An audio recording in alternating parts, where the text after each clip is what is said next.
Hey, thank you guys for coming out. We know it's cold. We know there's some football going on, so we appreciate you taking the time.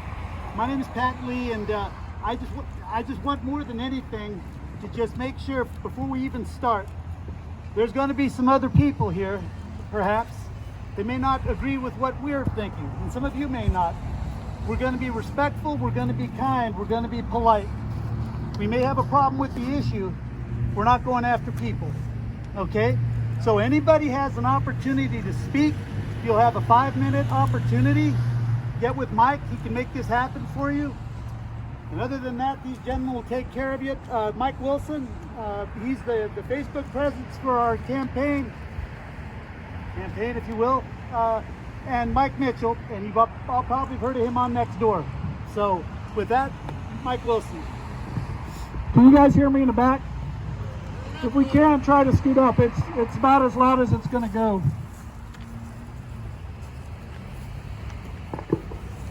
There you go. That works. Now you might be able to see me at least. If you can't hear, just try to scoot in. I've got it as loud as I can, and I tend to talk loud. So I just wanted to introduce myself. As Pat said, I'm Mike Wilson. How did I get involved in all of this? We started back in 2015 when Doug Horn was looking to develop apartments on Smith Road, and we fought that battle over a period of, probably about a year, 9 months, and ended up victorious in that. Since then, I have served on the Board of Zoning Appeals. I was the vice chairman before I resigned in October over this issue. And other than that, I was also asked to join by the current mayor. I was asked to join the Planning Commission last spring, but I declined due to some things going on in my job with some reorgs. Just really busy. So with that, I didn't go. So just needless to say, I've been engaged in this for several years, and I have a pretty good knowledge of what's in the comprehensive land use plan, what's in the town ordinances, as well as how to fight this battle. So I want to talk a little bit about approaches to dealing with planning and zoning issues. For all of you that are worried about traffic and school impacts, I'm here to tell you folks, those arguments aren't going to win this battle. The schools are run by Knox County. The roads are either town, county, or DOT. They're all valid arguments. I'm not discounting anything that anybody says. I've been here since 2014. The traffic has gotten exponentially worse. I don't have kids in school. My kids are grown, but I can understand those of you that have little ones in the schools who have concerns about their education. I just know when we fought the 2015 just on traffic, I sat down with then Mayor McGill, who this park is named after, and we talked about traffic, and he told me, Mike, he says, you guys can bring all the traffic arguments you want. He said, at the end of the day, I'm going to have an engineering company that's going to come in and tell me that this development's going to have minimal impact on the traffic, and we're going to listen to that because they're the experts. Okay? Right, wrong, or indifferent, that's the way it is, folks. So those arguments, as valid as they are, they're not going to carry us across the goal line to win this battle. So how do we fight this?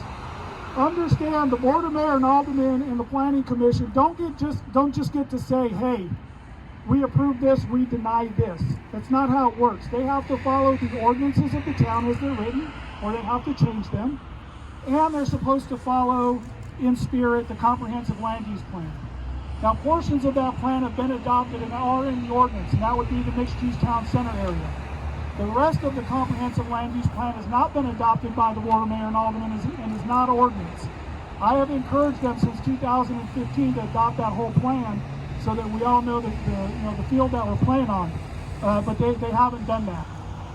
So that's where we have to win. And I wanted to give you a couple of examples that are currently going on right now. So let's talk about the Eddie Ford property. If anybody watched the meeting this last week with the FMPC, they were talking about the Eddie Ford property, and there was a lot of objection to the Eddie Ford proposed development. And the reason there was objection is because they were looking to put, I'm going to use a lot of numbers here, R6, which is multifamily. So if I say R6, think apartments, okay? R6 equals apartments or high-density condos, something like that.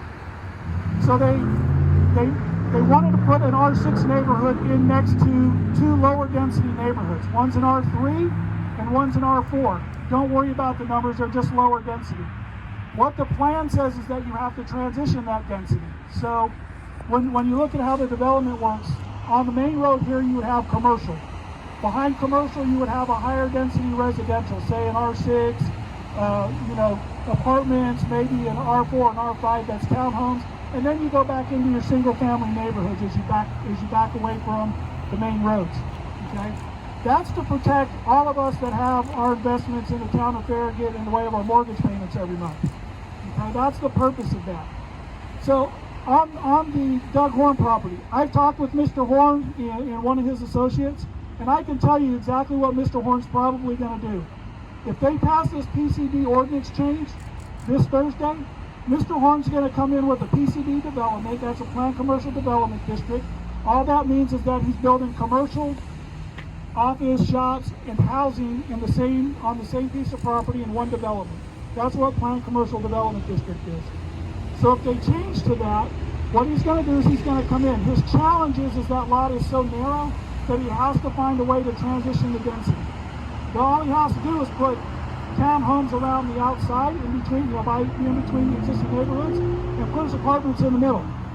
Then he's complied with the transition of densities. That's the main argument that he's going to face on that property. Okay?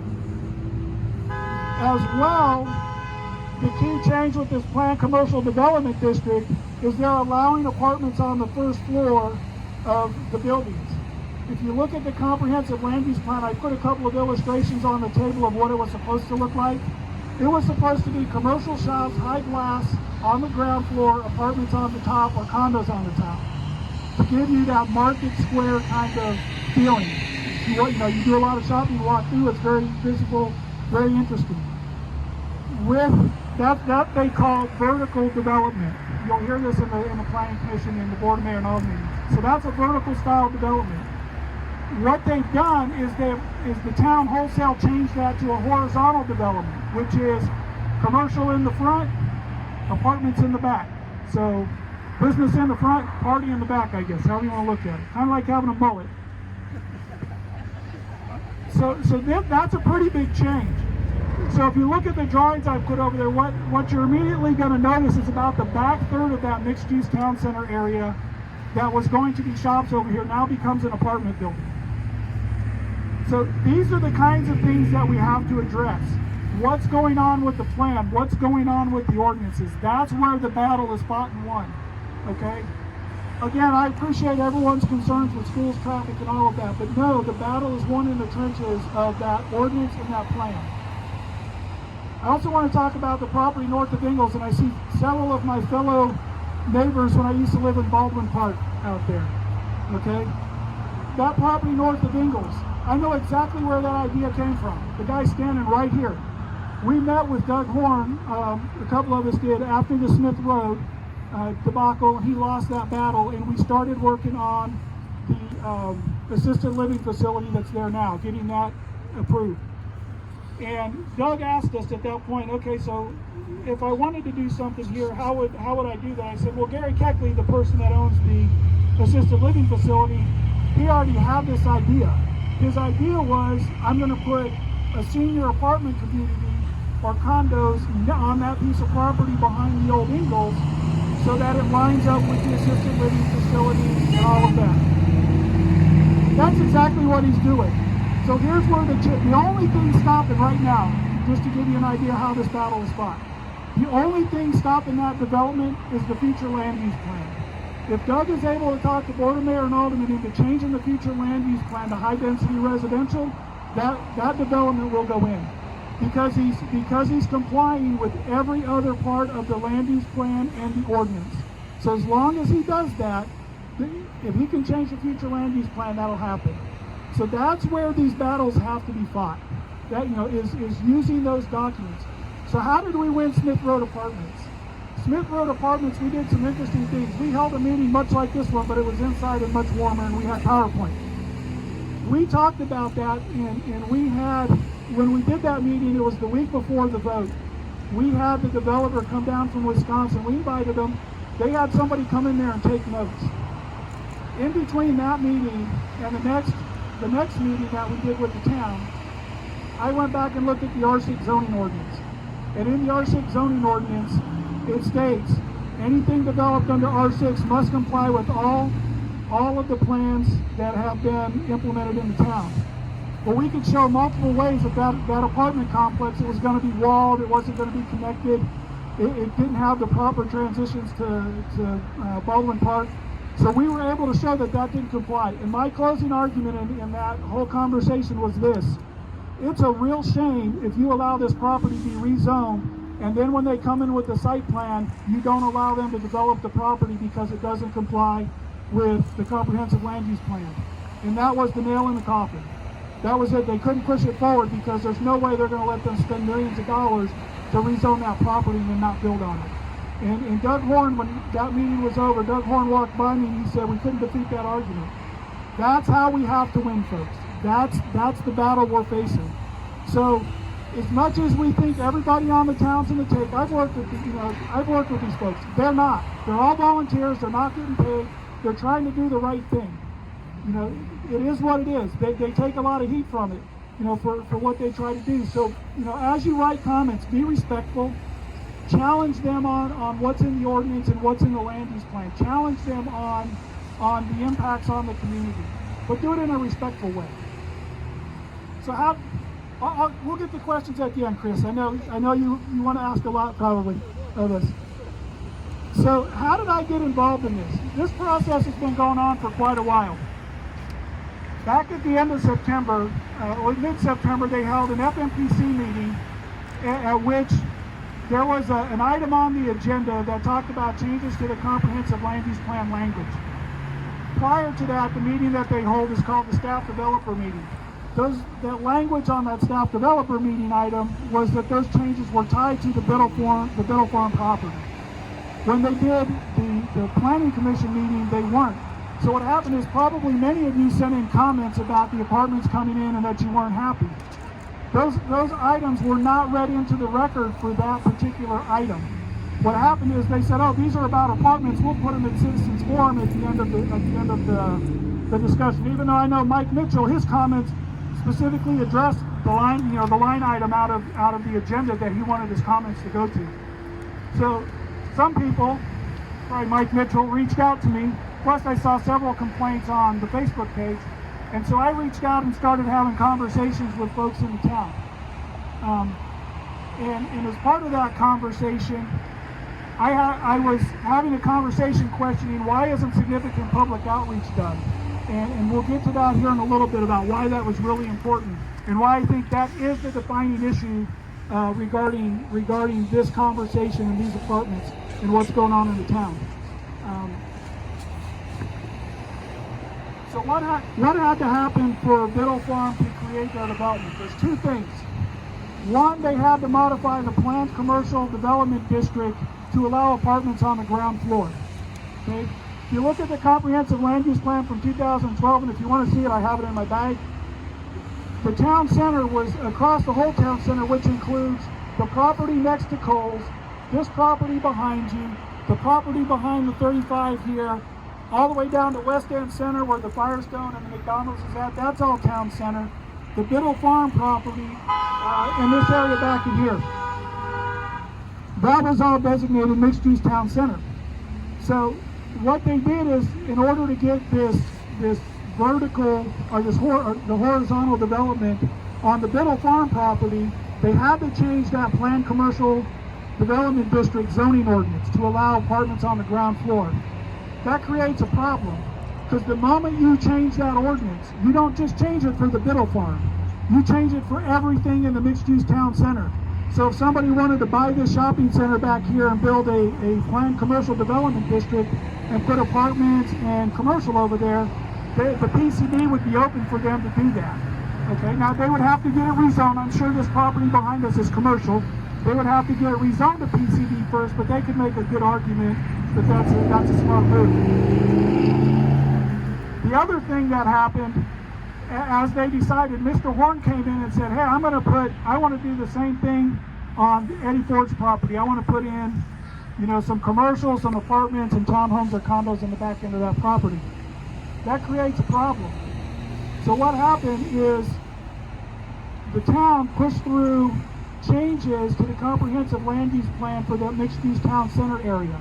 And what that change essentially said is, well, we intend that the only high density residential will be, kind of in this area back here on the Biddle farm. The language they use is intended. Well, I have communications from October the 1st with our vice mayor that show that was being done to target Mr. Ford and Mr. Horn's development. That's the reason it was pushed through. That's the reason the town didn't come back to us as a citizenry and say, hey, we want to do significant public outreach and talk about this whole area. The same way they've done 3 times in the last 3 years. They did it up on Watt Road, on the Watt Road corridor. They did it on the southwest corner of the town, and they did it on Outlet Drive. They pulled the community together and said, we need to look at this in totality and see what makes sense. Okay?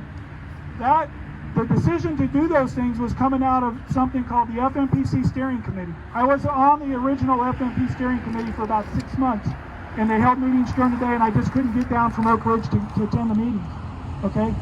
The reason that committee was put together was to look at all of these large vacant parcels,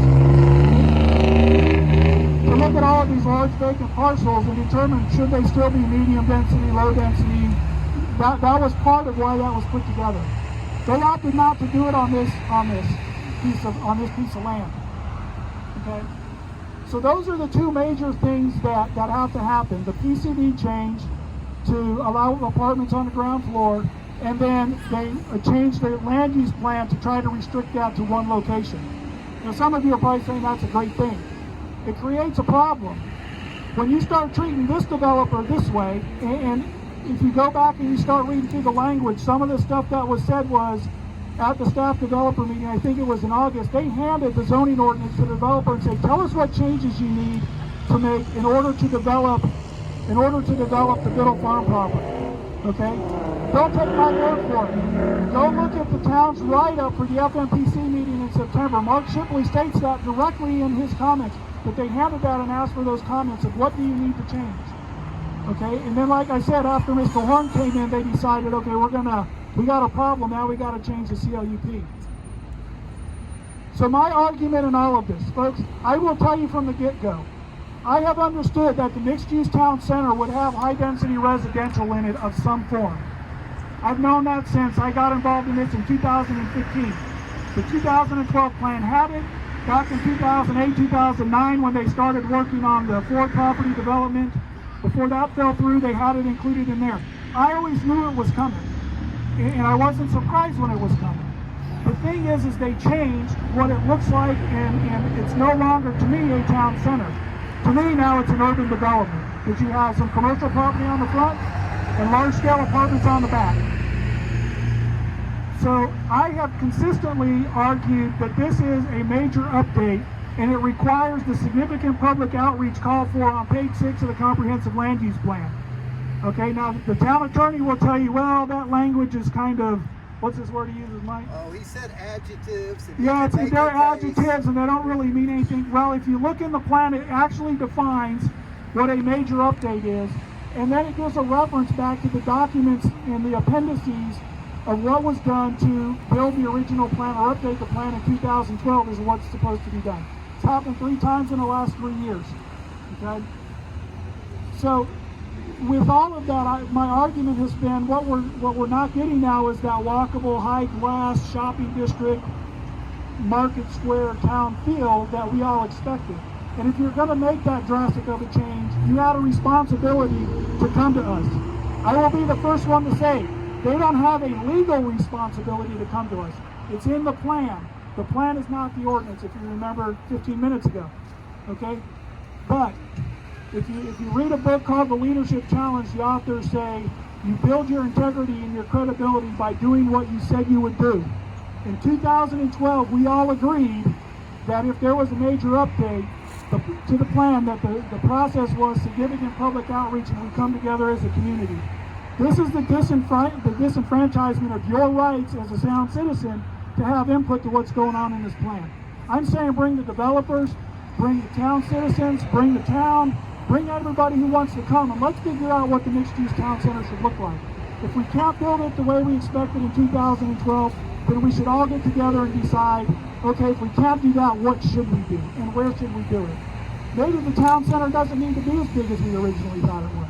Maybe we agree that the town center should be on the Ford property and this should be something else. It shouldn't be part of the town center, but that's something, those are the questions and the conversations we need to have. So as I said, you're going to lose about a third of the previous planned commercial development in this new high-density area over here. The other piece that's happening with this that's probably going by most people is they're actually changing the future land use plan for the southern portion of the Biddle Farm property. If you look at the future land use map, that property is designated medium-density residential. Okay, what does that mean? Think townhomes. Okay, attached townhomes. So that's what was originally planned there. Now we're getting close to 300 apartments. So that's another significant change. Why is that important? Well, think about the property north of Ingles. We're going to ask for a future land use map change. I'm sure Mr. Warren's going to ask for that to make it high-density residential. Well, what's the argument when you say you just allowed this one to go up to 15 units an acre? I'm doing everything I'm supposed to do. Why can't I put 12 units an acre over there?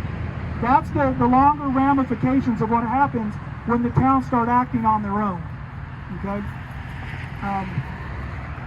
You will also hear the town attorney and the mayor, and I'm not using these people's names to throw them under the bus. Please don't get me wrong. This is just public record. They will tell you the significant public outreach was done through all of the meetings that have happened over the last 9 months on Biddle Farm.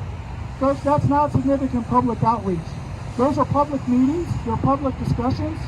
You have the right to give input. That's not what the plan says significant public outreach is, okay? And like I said, in the last 3 years, they've done significant public outreach 3 times, and they didn't do it here. So we've talked about this a little bit. Why wasn't the outreach done? If you're on our Facebook page, I have recently shared my conversation from October 1st with the vice mayor. I didn't do that to throw the vice mayor under the bus. In retrospect, actually, I tried to act very prudently to not put anybody's name out by going through the proper process in the meetings, raising my objections of why this shouldn't be done.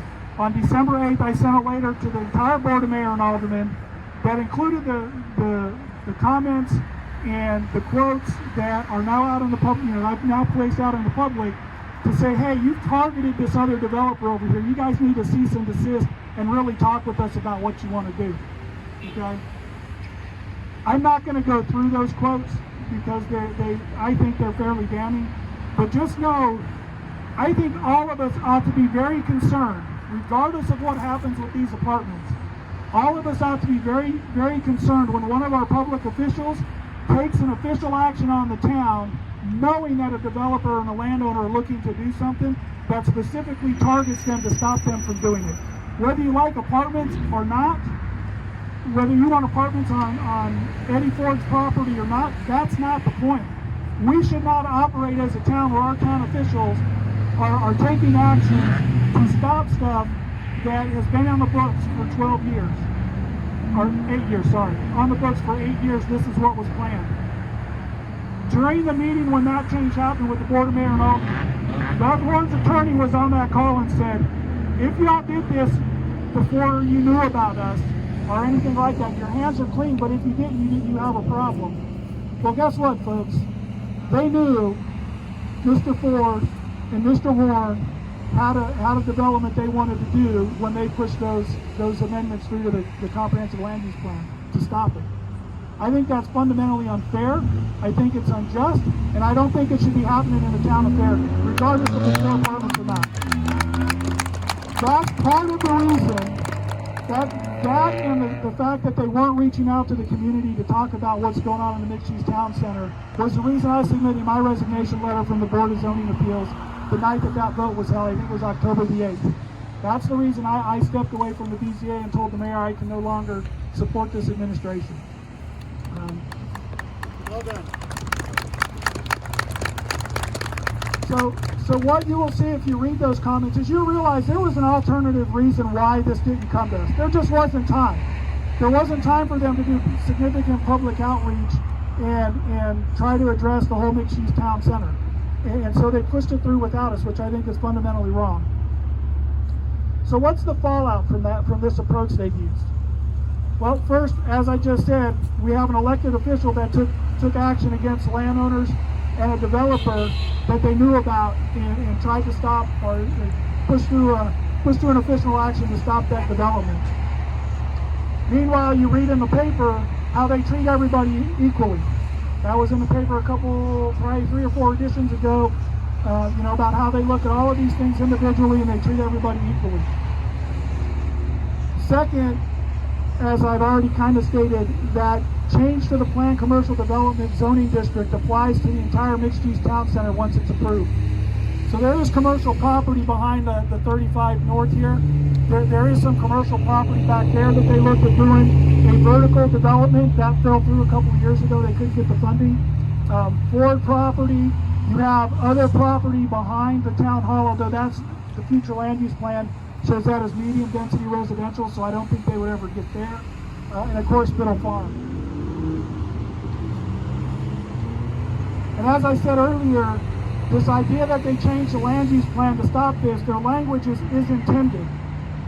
That's pretty wide open to say, well, you intended it, but that doesn't mean it's a final answer.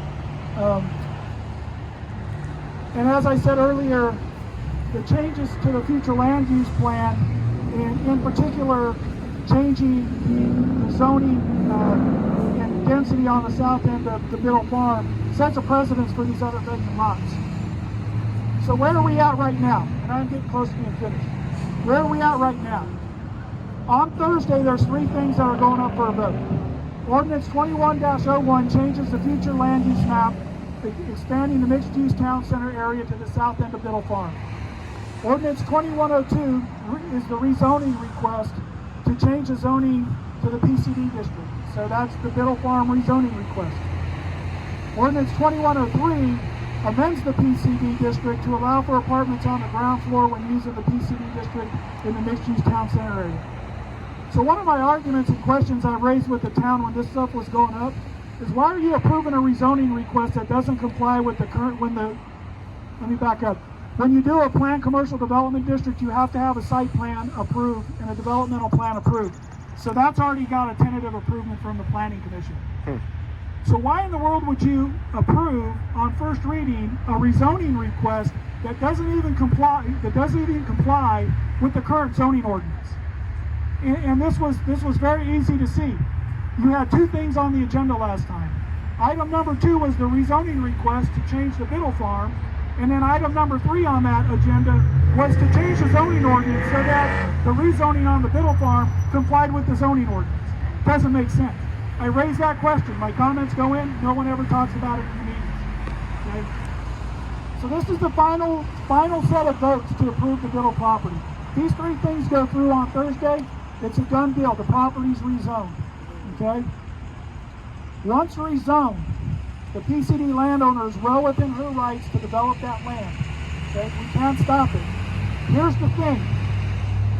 Let's say this doesn't go through. One of Mike's big objections is we don't have a hydrology survey yet. The town didn't require a hydrology survey even though they've already tentatively approved the site plan. So what if the hydrology study comes in and they can't build those apartments? What does that mean? The property is rezoned. Anything that can be built in a PCD district is now open on that parcel. So if this developer loses his funding, if the hydrology study comes back and says you can't build that, anything else, then anything that goes in PCD can be there. A hotel. It's got to be a small one, but it could go in there. Okay, so that's another piece of this that gets lost in the shuffle. You may have saw Alderman Pinchot tried to do something really well at the last meeting. He tried, there's going to be some vacant land on the southern end of Biddle Farm after this is all done. I think it's like 10 to 15 acres, somewhere in there. Alderman Pinchot was trying to amend the ordinance to say that can't be apartments. If you watch the meeting, they discussed that for quite a length of time, and tried to amend it, but then really couldn't amend it. So what does that mean? Once all that land is changed to PCD and they build these apartment complexes in 3 more years, apartments are doing great. They're full up, and you've got 10 acres on the south side that are sitting there as PCD. Guess what, folks? I want to put 2 more apartment buildings on there and add another 60 or 100 units. Nothing's going to stop them when that comes in. The town at that point, because of the way the property's zoned, if they tried to deny that, that's an illegal taking of the land. The town cannot do that. If it's currently zoned that way, they have to let them build, as long as that developer meets all the setback and other requirements in the ordinance. So this is my honest opinion. We are the 2016 Vols in Georgia, down 31-28 with 4 seconds left, and we need a 47-yard Hail Mary to pull this out. That's where we're at. I'm not pulling any punches. For whatever reason, the Board of Mayor and Aldermen and the FMPC have pushed this through and have justified their actions and not listened to the complaints that I've sent up. Again, apartments, I don't know that I have a real strong opinion either way. That's not my argument. My argument is follow the process. Follow the process we agreed to. So what can you do? We have petitions you can sign. All that petition is asking the town to table the vote on Thursday and hold a significant public outreach on the entire mixed-use town center area, so we can come together as a community with a collaborative effort and a decision on what we want the town center to look like and what we want it to be going forward. I'm guessing most of you probably have somewhere between a $3,000 and $1 million plus investment in this town that you pay every month, and I think the town owes it to you to talk to you. The decisions that have been made significantly change the town center area. They're being made by the BOMA, that's the Board of Mayor and Aldermen, the Farragut Planning Commission, Municipal Planning Commission, and a few town employees that are involved in that process. We're being disenfranchised. We're being disenfranchised by our town government, and we must speak out in a loud voice. This development forever changes the heart of our town. We'll just become another Knoxville suburb, folks. I mean, that's the reality. We're gonna become the next suburb on the way out to Lenore City, and I think that this is a significant change. I think it takes our town from being this small, quaint bedroom community, as I learned it was called when I got here in 2014. We go from this bedroom community to just being another suburb of the city of Knoxville. I'm guessing that most of it, that's not what we're looking for, but that's what we're going to get. So with that, that's my short prepared remarks. I hope that maybe you learned something a little bit about how this works. I am open to... I'll take your question now. Questions?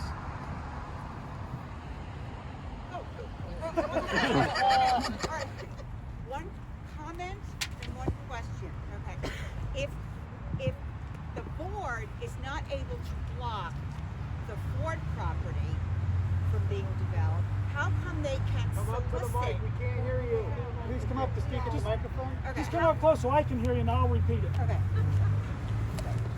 One is it's really it's a question. If the board cannot block the development on the Ford property, how can they solicit from the Biddle owners what they need to do the building? Okay, so the question is if the town doesn't have the authority to block what could be developed on the Ford property, how can they go out and solicit from the developer what he needs in the ordinance to develop the Biddle property? This is done pretty regularly. That they're called text amendments. So when I sat on the Board of Zoning Appeals, you come in and you give you a little training on variances. Somebody would come in and say, hey, I want a variance. Variances are very hard to get. Okay, variances have to do with like the shape of the land. Okay, so if we couldn't get a variance, give somebody a variance, we always instructed that developer, you have every right to go back to the town, to the legislative body of the town, which is the Board of Mayor and Aldermen, and request to amend the text of the ordinance or whatever is blocking it. Every landowner has that right to ask for it. And I've actually argued with a lot of people about the fact that that's possible. I agree with you. It's one thing to say, hey, the developer can come in and request a text amendment. I think it's a completely different thing when the town hands the ordinance to the developer and says, tell us what you need us to change so we can build what we want to build, what you want to build. It looks funny. It does look funny. And again, folks, I've worked with these people. I think they're honest people. You know, my personal thought is everybody has been asking and screaming and asking to rip down that old Ingalls building and make it look nice. Or, I'm sorry, I always say Ingalls, the old Kroger building, and redevelop that and make it look nice. It's right in the center of our town. I agree. I agree. That's a wholehearted goal. And quite honestly, I think for this developer, you know, Mike and I have talked, and Pat and I have talked, the commercial's the loss leader. The commercials, those 11 buildings are not going to make the millions of dollars on that property that they're investing in. It's the 300 apartments in the back. So you know, we look at it, how many other vacant commercial properties do we have along Kingston Pike? And you look up at the Ingalls building, the old Ingalls building, I got it right. The old Ingalls building, there's several vacant places in there. There's All of them. that includes all of them. So, you know, we just had closers in this development behind us. So, do we really think that the developer is concerned about filling all of those commercial properties? I'm sure they would like to. They would love to get the rents and the money. But I think the real reality is the real money is behind that property. Now, I don't know what the cost of commercial property is, but let me tell you why developers want apartments. Doug Horn brought this out talking about the Ford property in the staff developer meeting. In Farragut, to build apartments, you're looking at about a $300,000 per acre land cost. That's what you can sell for. You want to do townhomes or condos, you're looking at about $120,000. That's why they want apartments. WVLT was out here. We talked to a young gentleman last week who came out and visited with us, walked the properties.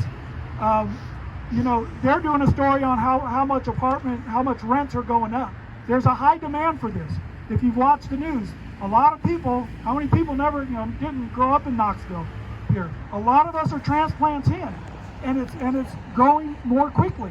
We're getting a lot of people from New York, Chicago, California, some of these high tax states that are coming in because it's a great place to live.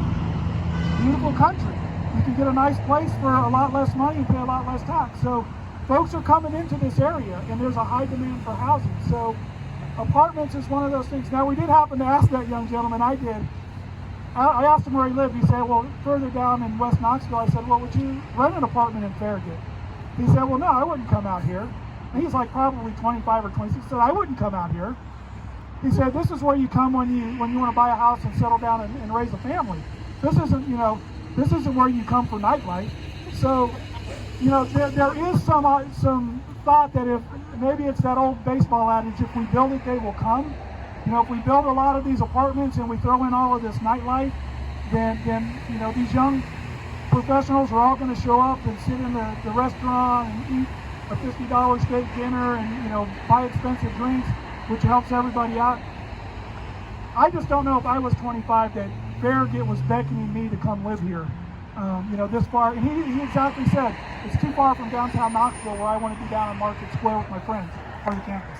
One more question. Okay. Is there any way legally that we can limit the number of apartments? I don't know why we can't have 100 apartments down there. Okay, so the question is there any way we can legally limit the number of apartments? And the answer is yes, but you're not going to like the rest of the answer. The answer is density is set by the zoning district. So in a planned commercial development district, you can go up to 15 units per acre. Okay, it's the most dense zoning district we have in town. So what does that mean? That's approximately, I don't have a calculator, but 43 acres. Multiply 43 acres by 15, and that's how many apartments they can put on that property. 645. Thank you. So I think that's a little disingenuous because what happens is you get to count the commercial property on the front. So let's say there's 20 acres of commercial property on the front that doesn't have a residential unit 1 on it. You still get to put those 20 acres in the denominator of your math. So that's why I said, well, they're looking at 300 apartments down here, roughly 286 right now. Without acreage to the south, that's if it's zone planned commercial development district, they will have every right to come back in later and say, we want to drop another 100, 150, because they're never going to get the 15 units per acre. They're sitting at a little over 7, somewhere between 7 and 8 with what they have developed right now. They'll never get the 15. Same with the Ford property. It'll be the same way. There's 68 acres over there. Man with the calculator, 68 times 15. More than 600. So that's where the upper limit is of what you can develop. Now, with that, there are a lot of other restrictions that drive that. You can't just build wall to wall up there. You have to have setbacks.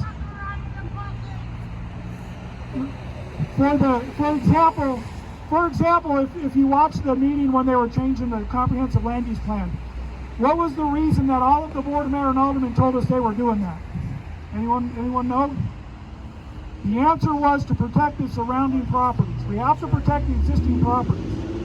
Anyone that has any knowledge of the comprehensive land use plan knows there's at least 2 protections that they're required to have in place. One is transition, so you can't put apartments in an R6 zoning district next to an R3.